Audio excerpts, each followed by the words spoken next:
माझे नाव सोनाक्षी भगवान बडे, वर्ग 7वा. शाळेचे नाव जिल्हा परिषद उच्च प्राथमिक शाळा ब्राह्मणगाव, केंद्र येथुनी, तालुका पैठण, जिल्हा छत्रपती संभाजीनगर. नमस्कार. नमस्कार. नमस्कार. नमस्कार. नमस्कार. समस्या: गावातील सांडपाण्यात वाढणाऱ्या मच्छरांमुळे होणारे रोग व त्यावर उपाय. आमच्या गावात नाल्यांमध्ये साचलेल्या पाण्यावर डास किंवा मच्छर बसतात व त्यापासून त्या मच्छरांची वाढ होते. मग ते मच्छर आमच्या गावातील लोकांना, छोट्या छोट्या मुलांना चावतात.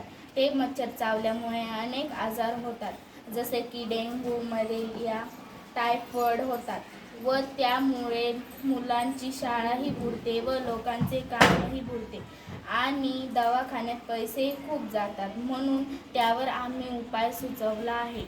उपाय: वरील समस्येवर मी एक उपाय शोधून काढला आहे. त्यासाठी मला काही साहित्याची आवश्यकता आहे. इंजिनमधील खराब ऑइल, उपयोगात नसलेले कापड, लाकडांचा भुसा. सर्वप्रथम मी चिंधीमध्ये लाकडांचा भुसा भरेल. नंतर तो बोळा खराब झालेल्या इंजिन ऑइलमध्ये बुडवेल. त्यानंतर तो बोळा मी सांडपाण्यामध्ये ठेवेल. त्यामुळे बोळ्यात असलेले इंजिन ऑइल पाण्यावर तरंगेल. ऑइल पाण्यावर तरंगल्यामुळे डास, मच्छर यांची अंडी मरून जातील. त्यामुळे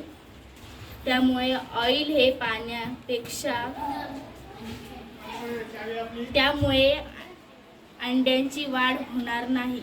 ऑइल हे पाण्यापेक्षा घनतेने कमी असल्यामुळे ते पाण्यावर तरंगेल. या गुणधर्माचा मी या प्रयोगात उपयोग केला आहे. अशा प्रकारे मी ही समस्या सोडवण्याचा प्रयत्न केला आहे. धन्यवाद.